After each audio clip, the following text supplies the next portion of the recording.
Hello and welcome everyone to my presentation. I am Sheikh Akib Shahriyar, second year PhD student in Computing and Information Science program at Rochester Institute of Technology, working under the supervision of Dr. Matthew Wright.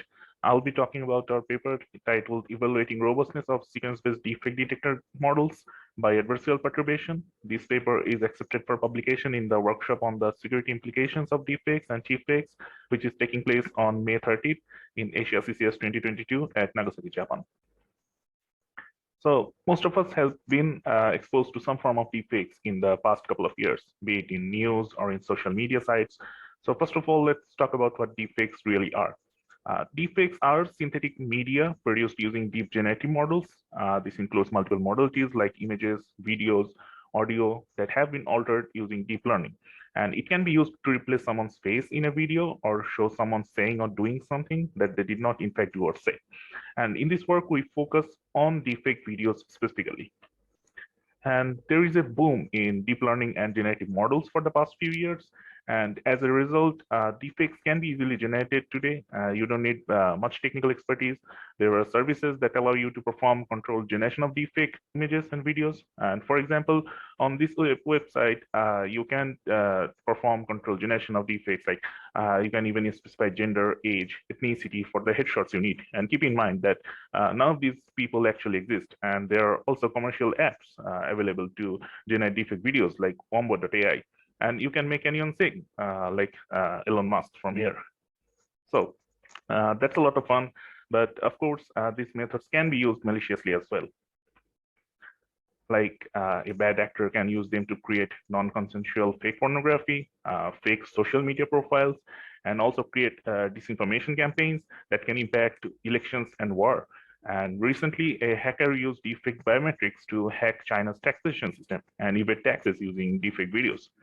So to mitigate the threat caused by malicious applications of deepfakes, researchers have come up with different deep learning-based techniques also. And the figure here shows how a deepfake detection model usually functions. The model takes a set of frames as input rather than a complete video, and frames are sampled from a raw input video and passed to a face detection layer, and the face detection layer basically crops the faces from the frames with extra margins and feed them to the deepfake detection model for inference. And there are two variants of the deepfake detection detectors, the CNN-based deepfake detector and the sequence-based deepfake detector. So preliminary methods are based on CNNs, such as ExceptionNet and MeshNet, and they usually try to find discrepancies in each frame of the deepfake video and classify them as real or fake. But they do not consider the temporal coherence of the frames in a video. So there comes the sequence-based models, and they utilize the temporal information among the frames to detect the deepfakes. And as the current literature suggests, these sequence-based models are far superior than the CNN-based ones and more likely to be deployed in the real-world scenario.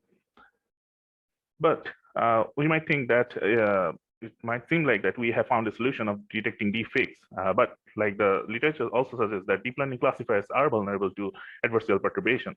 And it refers to the modification of an input image example, for example, an image or an audio, etc., that can cause a deep learning method to misclassify. And here we can see how a printed glass frame that contains some adversarial perturbation, like the yellowish patch here, in the frame, that can trick a face detection classifier to misclassify. And anyone, for example, here, one person is impersonating to be another person.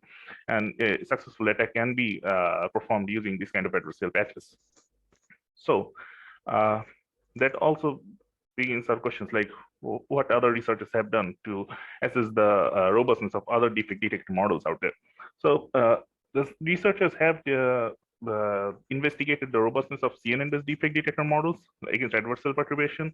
For example, Gandhi et al. Tested the robustness of two vanilla CNN-based image classifiers in a deepfake image detection task, and they chose BGG and ResNet. And these architectures were trained on a custom dataset to detect deepfake images, and their attack model consisted of FGSM and Carlin-McNeil2 attack to perturb the deepfake images. And they reported that the deepfake image detectors accuracy dropped from 95% to below 27% for the attacks. And Carlin et al. work attacked two CNN-based models developed by Wang et al. And Frank et al. And the white box attacks on those classifiers reduced their accuracy close to 0%, near 0%. And both of these works only considered CNN-based deepfake image classifiers for the study, but not deepfake video detectors. And there comes Hussein et al., or Patrel, that tested the robustness of ExceptionNet and MesoNet, and two of the best CNN based deepfake video detectors, and they have used IGSM attack for plain white box attack and NES for robust white box and black box attacks. And their success rate is above 98% for white box attacks and 86% for black box attacks. And although this work evaluates the deepfake video detectors, like they use the 3D CNN, but the 3D CNN only learns temporarily local features, while the CNN plus RNN or LSTM based models learns temporarily global features, which are better performing deepfake detectors in general. So to the best of our knowledge, no other work has been done to test the robustness of the CNN plus RNN or LSTM based attacks, based models, which leaves open a potential research area to explore. And until now, researchers have tested the robustness of CNN-based deepfake detectors, as we have seen, and also found their weaknesses.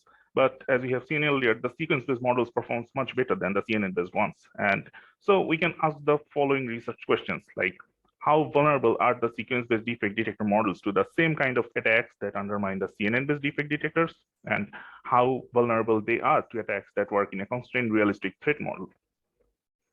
So the purpose of this research is to answer those questions and find out the robustness of sequence-based deepfake detectors in an adversarial perturbation setup. So let's have a look at our threat model. After critically analyzing the previous literature on similar concepts, we assume our threat model to have an adversary with the following constraints. In case of the white box attack, the adversary has access to the sequence-based models, and that attacker will also have access to a benchmark dataset. And we also assume that the adversary seeks to craft adversarial deepfake videos that would be visually imperceptible from the original deepfake videos. And in case of a realistic black box attack, we will do a transferability evaluation of the crafted adversarial examples. That means attacking one victim model with the adversarial examples crafted from another victim model. And we won't perform any query-based attack on the victim models. Now, let's see how the sequence-based deepfake detection models actually work and what the victim models would be. Each video actually has a continuity which can be disrupted when the frames are being manipulated by any kind of perturbation. Thus, in order to learn from those temporal coherence of video, the sequence-based models add some sequence processing layers like the LSTM module here upon the CNN module.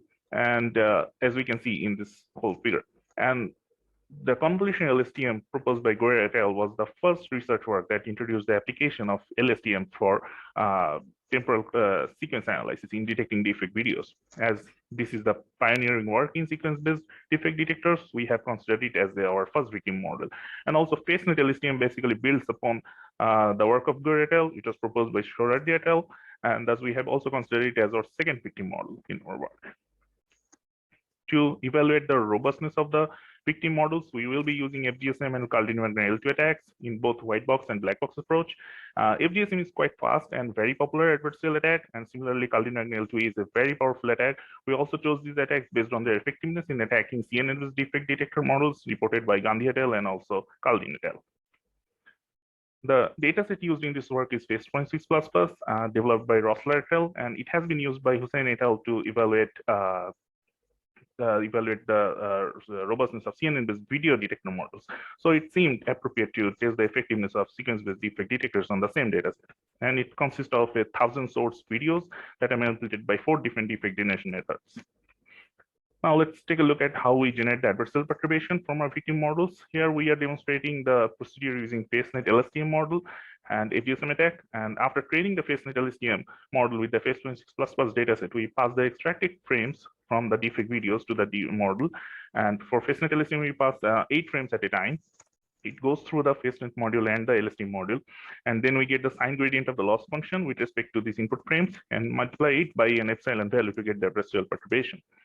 And next, we add this perturbation to the input frames as from we get here and get the adversarially perturbed defect video frames. We follow similar process to craft the perturbation by Khalid-Rangel attack, and that takes place in 2 stages. And this overall process is motivated by combining the techniques of Wright and Lee et al. That is related work that is available in our paper. And we have chosen accuracy and success rate as our evaluation metric. And after rigorous training, the convolutional STM model achieved an accuracy of 81.3%, and the face-neutral STM achieved an accuracy of 84.5%. And we tested these models against our adversarial examples generated from the test set of the face dataset, and we have attacked in both white box and black box settings.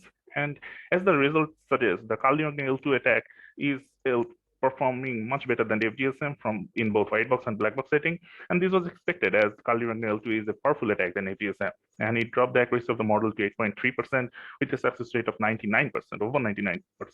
And the drop in accuracy is very significant because it is a binary classification. And so the white box attack actually answers our research question 1, that sequence-based defect detector models are vulnerable to the same kind of attacks that undermine the CNN-based defect detectors. And in black box setting, Khalid-Rangel attack dropped the accuracy to 28.7%, and the success rate to 67.1%. And the high success rate and significant drop in accuracy follows similar trend reported by Gandhi et al. And Hussain et al. And it also answers our research question 2, that sequence-based models are vulnerable to realistic black box attacks.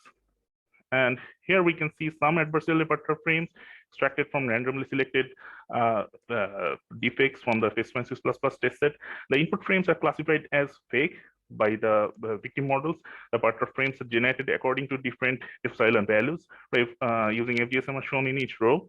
And the perturbed frames whose epsilon are greater than 0.1 are labeled as real by the victim models. And the attack success rate is are below 70%. But as soon as we increase the perturbation to 0.03, the attack success rate jumps above 70%, and it remains above 90% for epsilon greater than 0.1 and beyond. And as we can see, that distortion basically increases with the amount of proportionally with the amount of epsilon. Even after adding a small amount of perturbation, the original fake images remain visually similar, but they are classified as real, which is quite alarming. So it is a quite challenging task to detect defects as more realistic defect generation methods are being developed with each passing day. And the sequence-based defect detector models are capable of detecting defect videos, but our experiments strongly suggest that these detectors are still vulnerable to adversarial attacks, and both in the white box and black box setup. And it is quite alarming, and it indicates that we will be able to craft more effective adversarial perturbation in future work. And moving forward, we would be extending this research to include more attack algorithms, test different pre-processing steps, and study their effect on the attacks. Also, we are planning to extend it to audio defects too. And as a long-term goal, we are hopeful about improving the sequence-based defect detector's robustness against attacks. So that will help the users, such as journalists, to check validity of random defect video, even if it's adversarial perturbed. Thank you very much for your attention. I'm happy to answer any of your questions.